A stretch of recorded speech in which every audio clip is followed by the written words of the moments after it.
After studying this module, we shall be able to know about the nature and significance of functional plans and policies and understand the role of functional policies.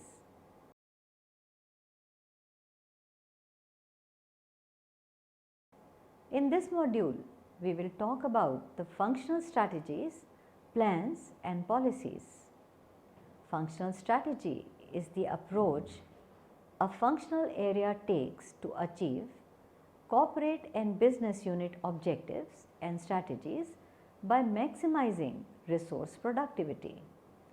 Each business unit has its own set of departments, each with its own functional strategy.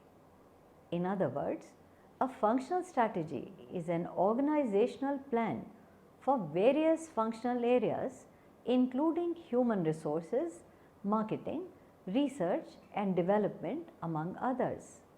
The functional strategy of a company is customized to a specific industry and is used to back up other corporate and business strategies.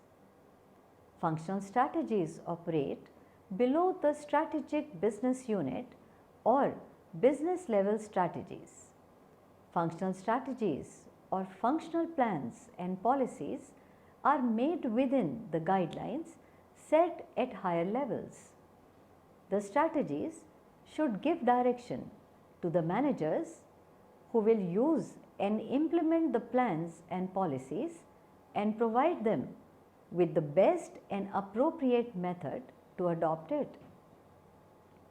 The selection of the best strategy alternative is not the end of strategy formulation. It is followed by policy formulation. Functional strategies are primarily concerned with number 1, efficiently deploying specialists within the functional areas. Number 2, integrating activities within the functional areas.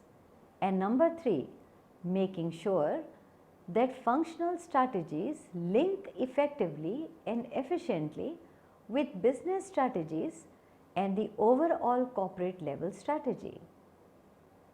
Policies set the basis for implementation. A policy defines the areas in which decisions are to be made, but it does not give the decision. It specifies the general direction and areas to be followed. Plans are made to select a course of action, while policies are required to act as a guideline to actions.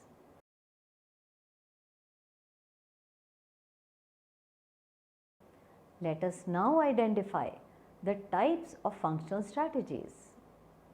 Functional areas are traditionally divided into finance, marketing, production, and personnel. Strategies can be divided as basic, general, and departmental policies. Another way to classify policy is human resource strategies, marketing strategies, financial strategies, and operational strategies. Environmental factors relevant to each function area have an impact on the choice of plans and policies. Let us now discuss these functional strategies. Financial strategies.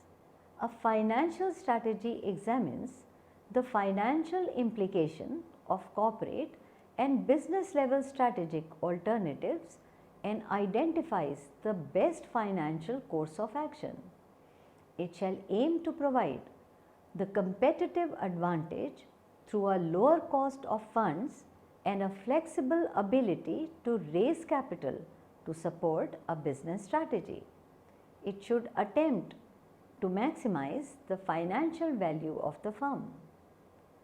The financial strategies aim to achieve the functions in the management of finance of an organization, which are raising adequate funds at lowest cost, considering the allocation of capital funds through sound management, using the capital to earn sufficient profits, ensuring regular return to investors, paying reasonable and regular remuneration to employees and protecting their financial interests such as provident fund, pensions, etc., ensuring timely payments to creditors, exercising budgetary controls and making optimum use of available financial resources, and lastly, preventing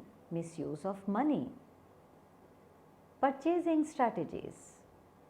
Purchasing strategy deals with obtaining the raw materials, parts and supplies needed to perform the operational functions. The basic purchasing choices are multiple, sole and parallel sourcing. Under multiple sourcing, the purchasing company orders a particular part from several vendors, whereas under sole sourcing, the purchaser relies only on one supplier for one part.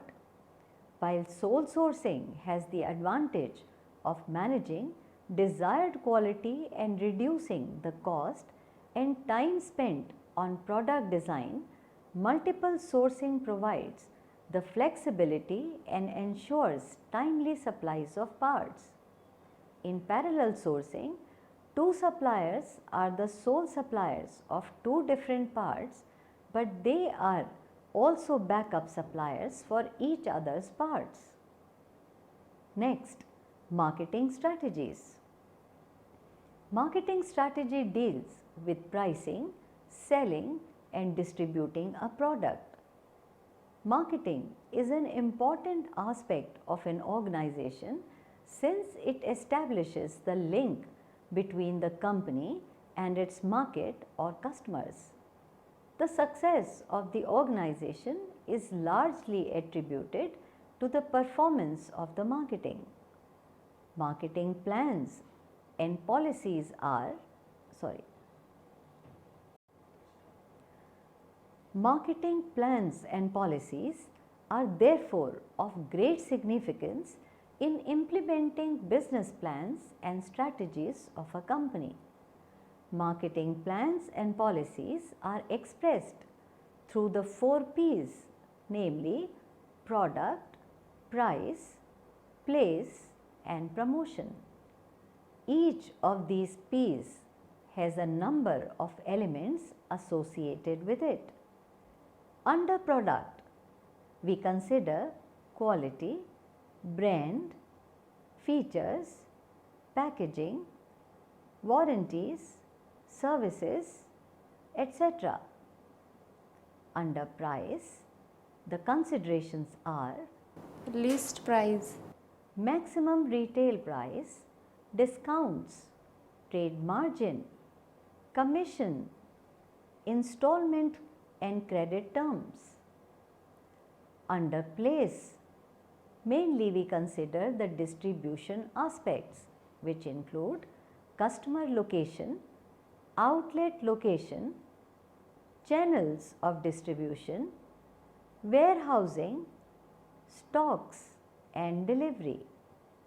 Lastly, the 4th P promotion considers advertising, sales promotion, personal selling, test selling, publicity and communications. Next is operation strategies. The operation strategy determines how and where a product or service is to be manufactured, the level of vertical integration in the production process and the deployment of physical resources. It includes several other issues including determining the optimum level of technology to be employed, determining optimum production, lot size among others.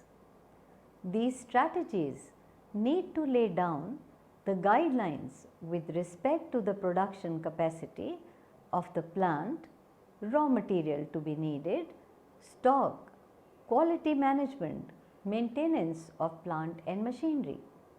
Here, the aim of strategies is to ensure that the day-to-day activities conform to the long-term objectives of the company and take them closer towards the goal of the organization.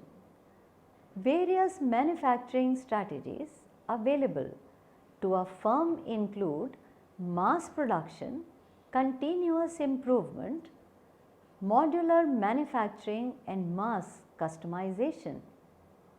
Mass production system is an excellent way of producing a large amount of low cost standard quality goods and services. However, as the customers became more quality conscious, continuous improvement systems were deployed by Japanese firms wherein cross-functional teams strive continuously to improve production process, producing large quantity of standard goods and services of high quality. Modular manufacturing strategy, in which pre-assembled sub-assemblies are delivered as they are needed to a company's assembly line workers who quickly piece the modules together into a finished product, is more often used in automobile industry. For example, General Motors employed this strategy to make its subcompact car Celta.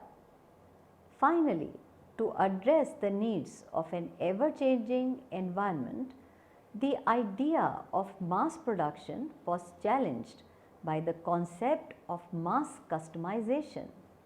Mass customization requires that people, processes, units and technology reconfigure themselves to give customers exactly what they want and when they want it.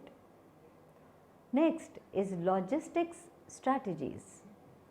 Logistic strategy deals with the flow of products into and out of the manufacturing process. There are three trends that are evident in the area of logistics: centralization, outsourcing, and the use of internet. Corporations across the world started centralizing logistics in the headquarters group so as to gain logistically synergies. The centralized logistics group contains specialists with expertise in different transportation modes such as the rail or trucking. They work to aggregate shipping volumes across the entire corporation to gain better contracts with shippers. Outsourcing logistics function reduces costs and improves delivery time. For example, Hewlett Packard contracted with Roadways Logistics to manage its inbound raw materials warehousing in Vancouver, Canada. Nowadays, many companies have started using the internet also to simplify their logistics system. Next, human resource strategies. Human resource strategies of the organization provide the strategies for the human resource department to follow. This includes the personnel section, their training and development, compensation, promotion, appraisal. These plans and policies are important for the proper functioning of the company. HRM strategy deals with various issues including whether a company or business unit should hire a large number of low-skilled employees who receive low pay, perform repetitive jobs and most likely quit after a short time, or hire skilled employees who receive relatively high pay and are cross-trained to participate in self-managing work teams. HR strategies are important because Corporate goals must factor in individual career growth. Company profits must be linked to personal rewards. Organizational learning must involve employee training. And lastly, business strategies must consider human resource issues. Next, research and development, popularly known as the R&D strategies. Nowadays, every organization budgets and plans for research and development activities. R&D strategy deals with the product and process innovation and improvement. It also deals with appropriate mix of different types of R&D, that is basic product or process, and with the question of how new technology be accessed, internet development, external acquisition or through strategic alliances.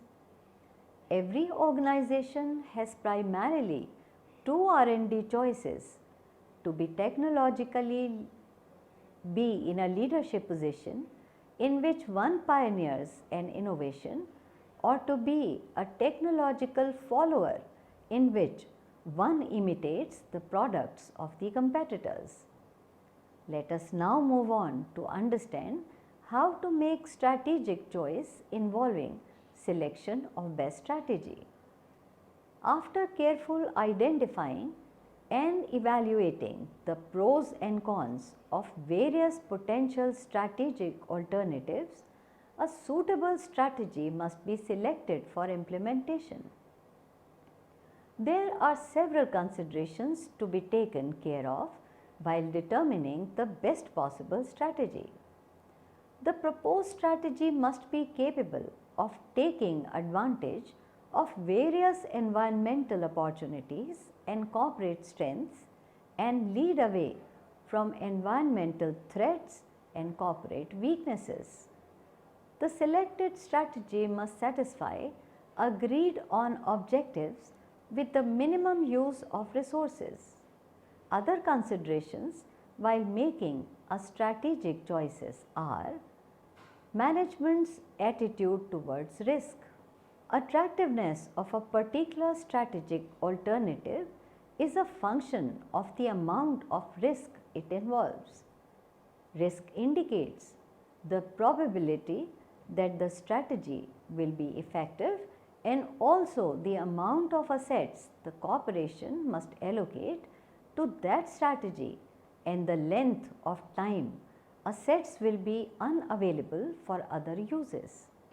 Generally, small firms managed by entrepreneurs are willing to accept greater risk than larger firms of diversified ownership managed by professional managers. Next, pressures from stakeholders. Another factor affecting the desirability of a strategic alternative is its perceived comparability or compatibility with the key stakeholders in a corporation's risk environment. Different stakeholders have different expectations. For example, creditors want to be paid on time, trade unions want comparable wages and employment security, governments and interest groups demand social responsibility, and shareholders want higher dividends. The selected strategic alternative must give due consideration to all these pressures. Strategic managers should prioritize the various stakeholder concerns on the basis of their relative power to influence the corporation's activities and then select the most optimum strategic alternative which maximizes the probability of gaining stakeholder support. Next factor is pressures from corporate culture. A strategic alternative must be compatible with the corporate culture to be successful. Any strategy that attempts to bring a radical change in corporate philosophy will result in employee resistance and even sabotage. A strategy maker must consider the various corporate culture pressures while assessing the various alternatives and evaluate their compatibility with the corporate culture. The other factor is needs and desires of key managers. Personal characteristics and experience do affect a person's assessment of a strategic alternative. A strategic alternative, despite of its attractiveness, might not be selected if it fails to satisfy the needs and desires of important top managers. A key executive might influence other people in top management to favor a particular alternative so that the objections to it are ignored. More often, industry and cultural backgrounds affect strategic choices. For example, executives with strong ties with an industry tend to choose strategies commonly used in that particular industry.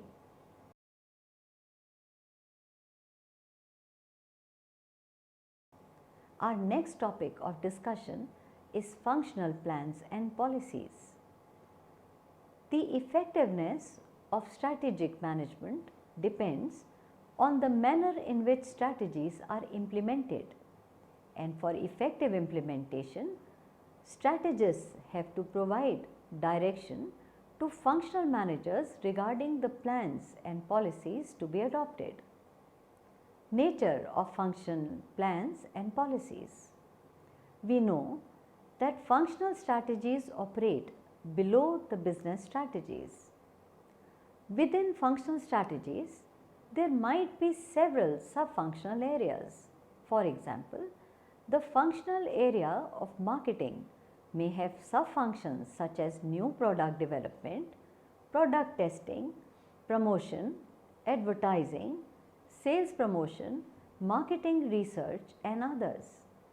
Functional strategies defined in terms of functional plans and policies, plans or tactics to implement business strategies are made within the guidelines set at higher levels. Plans are made to select a course of action while policies are guidelines to those actions.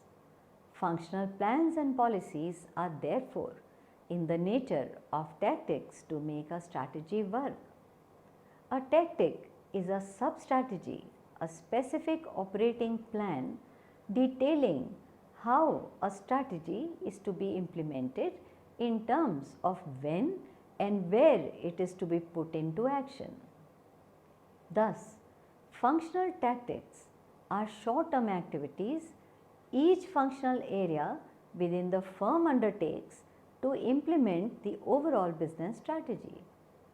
In order to take decisions, functional managers need guidance of corporate and business strategists. Functional plans tell the functional managers what has to be done, while functional policies state how the plans are to be implemented. Now we would learn the need for functional plans and policies.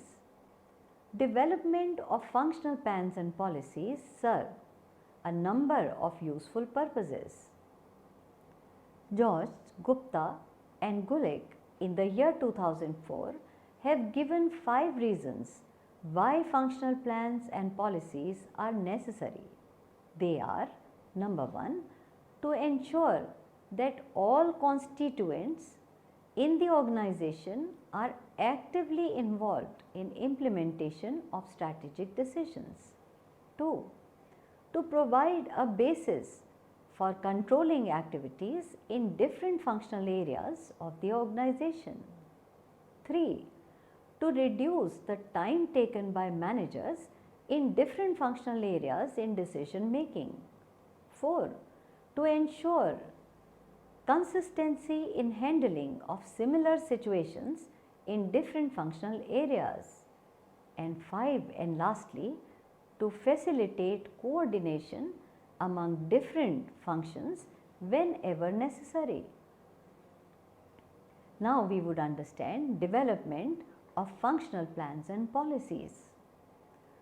Strategies formulated at the top management level are made practically workable at the functional level by developing functional plans and policies.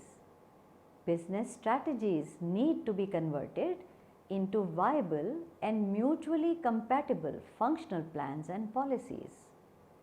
Policies defining the broad guidelines for implementation flow from the selected strategy and provide guidance for decision making and actions throughout the organization.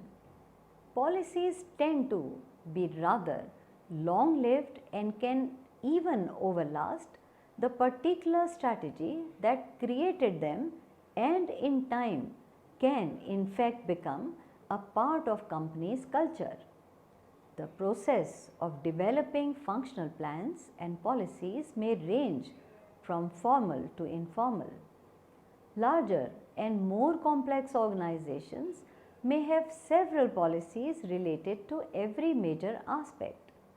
Many of these policies could have been formulated through formal ways of laid down in company manuals and documents.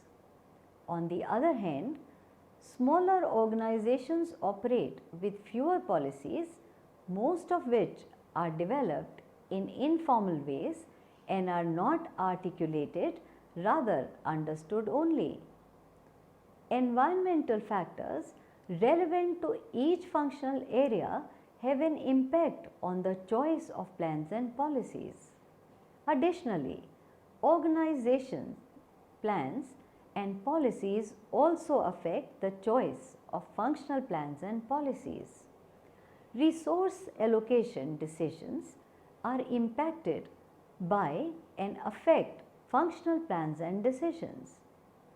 Integration of functional plans and policies will now be understood. We saw that each key functional area of the organization has its separate plan and policy. However, in real life organizations, it is often difficult to distinguish between activities exclusively belong to which functional area. Different functional areas overlap with each other.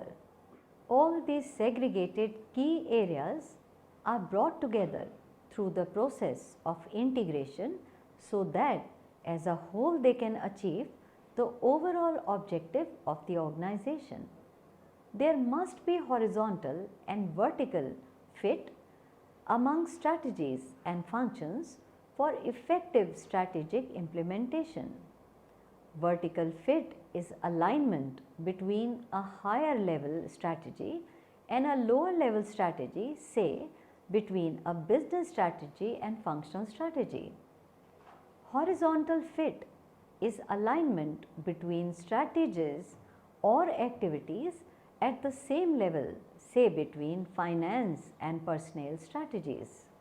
This implies the need for alignment, compatibility, and coordination among various plans and policies. Different functional areas must be assessed carefully for their relative strengths and weaknesses, and certain trade-off decisions be made. Let us now discuss the consideration in integration. Josh and Gulick have mentioned 5 important issues which are pertinent to integration of functions and policies. These are: A. Need for internal consistency. B. Relevance to development of organizational capability. C. Making trade-off decisions. D. Balancing of intensity of functional linkages. And lastly, an E. Timing of implementation of policies and plans. Let us discuss these considerations in detail. Need for internal consistency. Strategic implementation involves several functional areas. Different functional areas should not work independently or at cross purposes.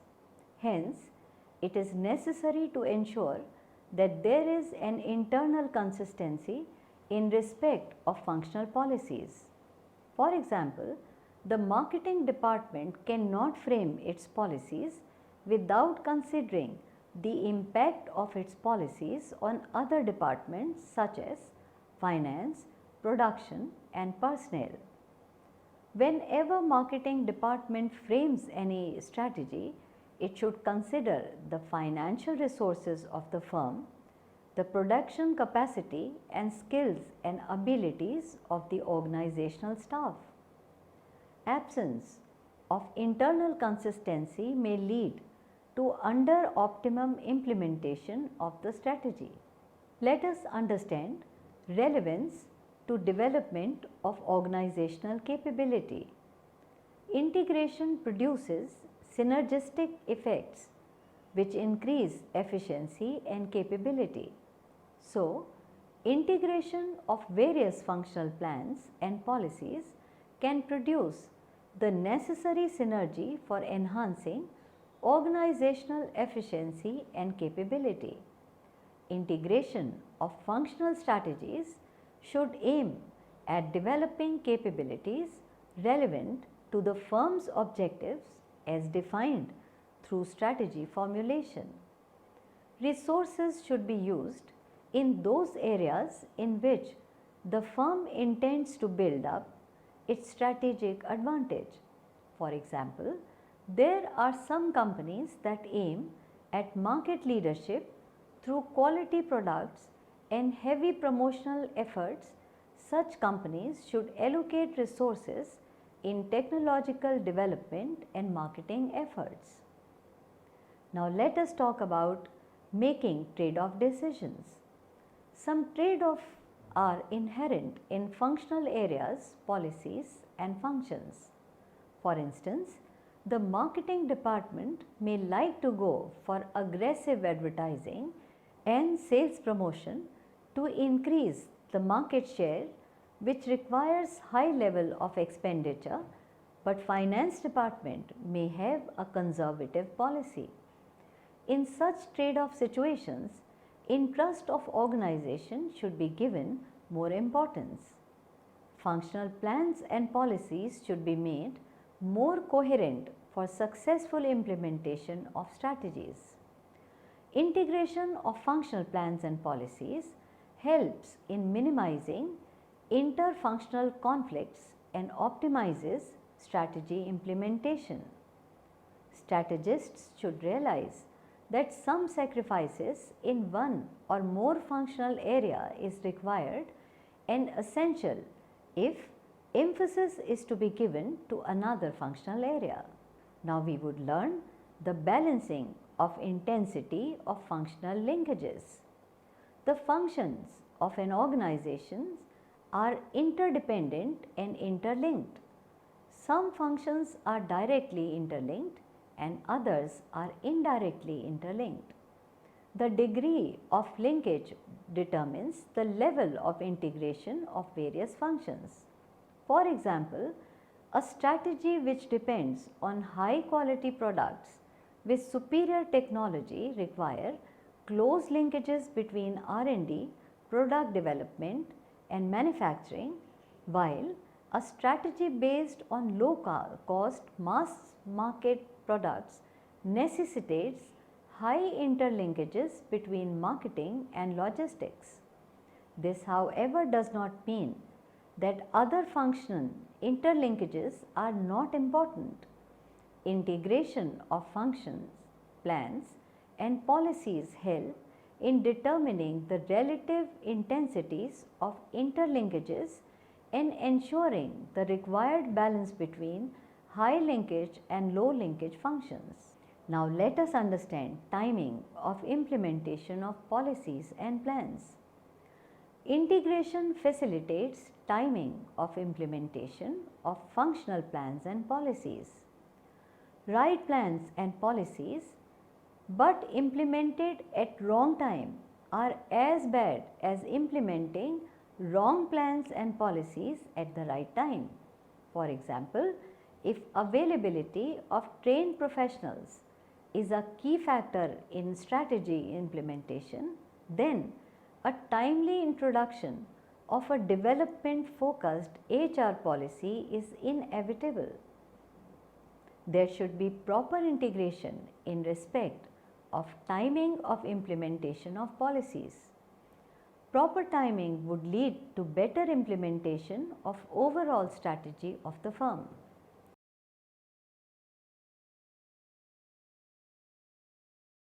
Let us summarize what we have learned in this module.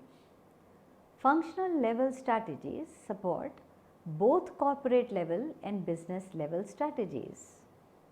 Functional strategies involve coordinating between various functions and operations needed to design, manufacture, deliver and support the product and services of each business within the corporate portfolio. For effective implementation, different business strategies require different functional plans and policies. Alternative business strategies require alternative functional plans and policies. For example, expansion or diversification require one set of functional plans and policies, and stability strategies require another set of functional plans and policies. Therefore, functional plans and policies should be strategy driven, flexible and adaptable. For achieving organizational objectives, different functional plans and policies should be mutually aligned, should be compatible and work in coordination with one another. Companies should take care of matching or aligning strategies in terms of vertical and horizontal fit.